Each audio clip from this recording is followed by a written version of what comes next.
এরপরে প্রশ্ন হলো, সম্প্রতি মেট্রো রেলের বিয়ারিং পড়ে এক ব্যক্তি মারা গেছেন। সরকার নিহত পরিবারকে ৫ লাখ টাকা দেওয়ার ঘোষণা দিয়েছে। দুর্ঘটনায় নিহতের পরিবারকে ক্ষতিপূরণ দেওয়ার বিধান ইসলামী দৃষ্টিকোণ থেকে কি, দিলে তার পরিমাণ কেমন হওয়া উচিত?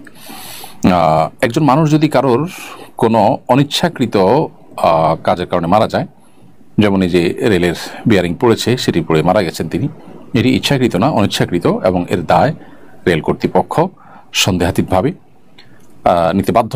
অতএব এই কর্তৃপক্ষ মানুষটির তার যে জীবন চলে গেল এর জন্য রক্তমূল্য দিতে, যেটাকে দিয়ত বলা হয় শরিয়ার পরিভাষায়, সেটা দিতে তারা বাধ্য।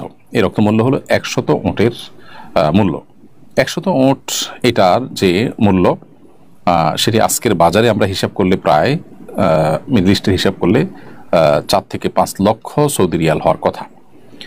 তো সেটি বাংলাদেশি মুদ্রা যদি আমরা কনভার্ট করি তাহলে সেক্ষেত্রে অবশ্য বিভিন্ন বয়সে ওট দেওয়ার কথা এভারেজ আমরা বলেছি, সেক্ষেত্রে বাংলাদেশি মুদ্রা যদি সেটাকে কনভার্ট করা হয় সেটা ১ কোটি টাকার বেশি হওয়ার কথা, ১.৫ কোটি টাকা হওয়ার কথা প্রায়। অতএব এটা হলো ইসলামের শরিয়ার দৃষ্টিকোণ থেকে একটা মানুষের রক্তমূল্য। অতএব এখানে ৫ লক্ষ টাকা কোনো বিচারেই এটা আসলে ক্ষতিপূরণ হতে পারে না। সেই পরিবারের একজনকে চাকরি দেওয়ার কথা আমরা শুনেছি, তাতেও আসলে একটা মানুষের জীবনের ক্ষতিপূরণ ক্ষতিপূরণ তো আসলে দেওয়া সম্ভব না, অন্তত গ্রহণযোগ্য লেভেলে ক্ষতিপূরণ দেওয়ার প্রচেষ্টা করা হয়েছে, সেটির মধ্যে এটা পড়ে না। মানুষের জীবনের মূল্য আসলে আমাদের দেশে এতটাই কম যে এটি বলার অপেক্ষা রাখে না। এখানে তো ৫ লক্ষ টাকা দেওয়া হচ্ছে, বহু জায়গায় যার যায় তারাই বুঝে, আর বাকিরা কেউ আসলে সেটিকে নিজেদের ঘাড়ে দায় হিসেবে নিতে চায় না, এবং দায় চাপানোর মতো সেরকম আইনের শাসন আমাদের সমাজে নেই বললে চলে, যেটা দুর্ভাগ্যজনক বাস্তবতা। এরপরে প্রশ্ন করেছেন বি মাজহারুল ইসলাম, আপনি লিখেছেন, আমার ছেলেকে মাদ্রাসায় দিয়েছি, ক্লাসে কোনোদিন অনুপস্থিত থাকলে আর্থিক জরিমানা দিতে হয়, এভাবে জরিমানা নেওয়ার বিধান জানতে চাই। ভাই মাজহারুল ইসলাম, এই প্রশ্নের উত্তর আমরা অবশ্যই আগে একাধিকবার দিয়েছি। ইসলামী শরিয়ার দৃষ্টিকোণ থেকে আর্থিক দণ্ড এটি আরোপ করা জায়েজ নয়।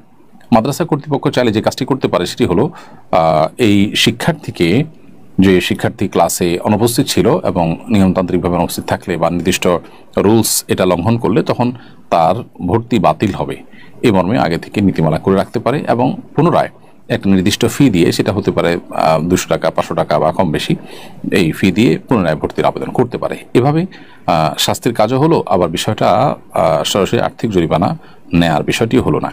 এরকম একটি পন্থা অবলম্বন করা যেতে পারে। এরপরে প্রশ্ন হলো, আমি আমেরিকা একটি চার্চ পরিচালিত ফ্রি সেলাই ক্লাসে যাই। ক্লাস হয় চার্চের উল্টো দিকে একটি কফি শপে। মাঝে মাঝে খাবারের জন্য চার্চের ভবনের ভেতরে যাই, তবে মূল উপাসনা স্থলে কখনো যাইনি, শুধু ক্লাসরুম ও খাবারের জায়গায় যাই, সেখানে ধর্মীয় আলোচনা হয় না। এভাবে খাওয়ার জন্য চার্চের ভেতরে প্রবেশ করা কি আমার জন্য জায়েজ হবে?